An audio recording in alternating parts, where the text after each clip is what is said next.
In the history of mankind, there were many famous and great women.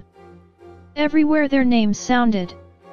Virgin Mary, Valentina Tereshkova, Marilyn Monroe, Indira Gandhi, Mother Teresa. The list of these names can be continued very long. Each of them made a big contribution to mankind history in a certain area: physics, ballet, space exploration, sport, painting, medicine, fashion. For mathematics, a lot of things were made by Sofia Kovalevskaya.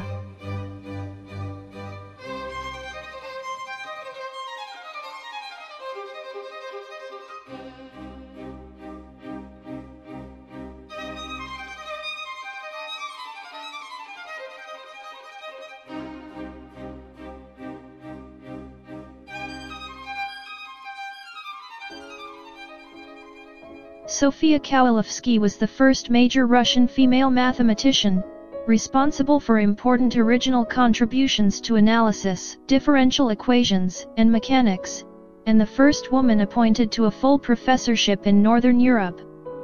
She was also one of the first women to work for a scientific journal as an editor. Sofia Kovalevskaya was born in Moscow, the second of 3 children. Her father, Vasily Vasilyevich Korvin-Krukovsky, was a man of Polish descent and was lieutenant general of artillery who served in the Imperial Russian Army. Her mother, Yelizaveta Fedorovna Schubert, was a scholarly woman of German ancestry, and Sofia's grandmother was Romani. When she was 11 years old, the wallpaper in her room had differential and integral analysis, which was her early preparation for calculus. They nurtured her interest in mathematics and hired a tutor, A.N. Stranolyubsky, a well-known advocate of higher education for women, who taught her calculus. During that same period, the son of the local priest introduced her to nihilism. Despite her obvious talent for mathematics, she could not complete her education in Russia. At that time, women there were not allowed to attend universities.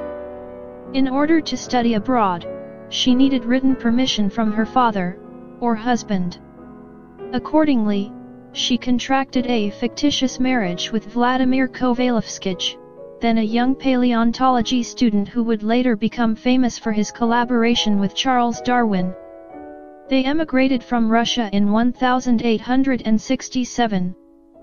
In 1869, Kovalevskaya began attending the University of Heidelberg, Germany, which allowed her to audit classes as long as the professors involved gave their approval.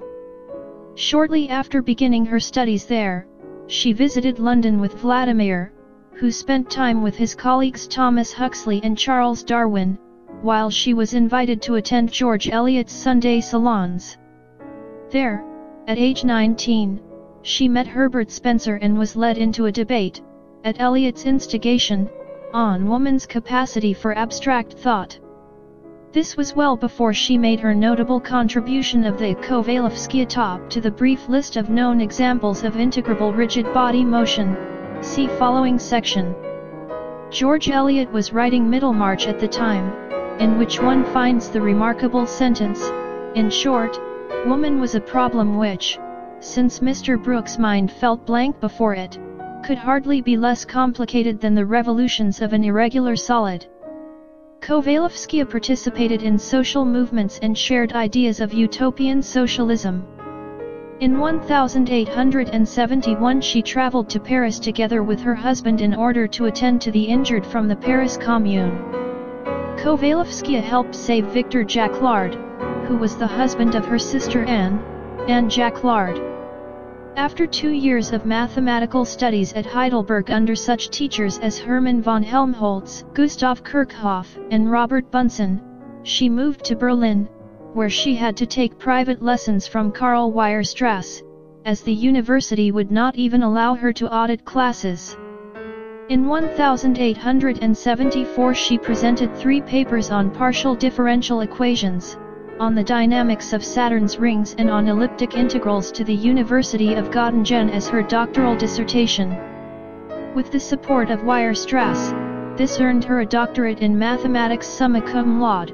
bypassing the usual required lectures and examinations. She thereby became the first woman in Europe to hold that degree. Her paper on partial differential equations contains what is now commonly known as the Cauchy-Kovalevskaya theorem, which gives conditions for the existence of solutions to a certain class of those equations. In the early 1880s, Sophia and her husband Vladimir developed financial problems. Sophia wanted to be a lecturer at the university, however, she was not allowed to because she was a woman, despite volunteering to provide free lectures. Soon after, Vladimir started a house-building business with Sophia as his assistant. In 1879, the price for mortgages became higher and they became bankrupt. Shortly after, Vladimir got a job offer and Sophia helped neighbors to electrify street lights. Vladimir and Sophia quickly established themselves again financially. The Kovalevskayas returned to Russia, but failed to secure professorships because of their radical political beliefs. Discouraged, they went back to Germany. Vladimir, who had always suffered severe mood swings, became more unstable, so they spent most of their time apart. Then, for some unknown reason, they decided to spend several years together as an actual married couple. During this time their daughter, Sophia, called Fufa, was born. After a year devoted to raising her daughter, Kovalevskaya put Fufa under the care of her older sister, resumed her work in mathematics and left Vladimir for what would be the last time. In 1883, faced with worsening mood swings and the possibility of being prosecuted for his role in a stock swindle, Vladimir committed suicide. That year, with the help of the mathematician G.S.T. Mittag-Leffler, whom she had known as a fellow student of Weierstrass, Kovalevskaya was able to secure a position as a privat docent at Stockholm University in Sweden. Kovalevskaya met Mittag-Leffler through his sister, actress, novelist, and playwright Anne-Charlotte Edgren-Leffler. Until Kovalevskaya's death, the two women shared a close friendship that was interpreted by some authors as a possibly romantic or even sexual relationship. The following year, 1884, she was appointed to a 5-year position as Professor Extraordinarius, Professor without chair, and became the editor of Acta Mathematica. In 1888 she won the Prix Bordin of the French Academy of Science, for her work on the question, Moire sur un cas particulier du problème, de la rotation d'un corps pesant autour d'un point fixe, o. L'int, gration s effectueux. L'aide des fonctions ultraelliptiques du temps. Her submission included the celebrated discovery of what is now known as the Kovalevskaya top, which was subsequently shown, by Liouville. Citation needed to be the only other case of rigid body motion, beside the tops of Euler around Lagrange, that is completely integrable. In 1889 she was appointed Professor Ordinarius, professorial chair holder, at Stockholm University, the first woman to hold such a position at a Northern European university. Citation needed after much lobbying on her behalf, and a change in the Academy's rules. She was granted a chair in the Russian Academy of Sciences, but was never offered a professorship in Russia.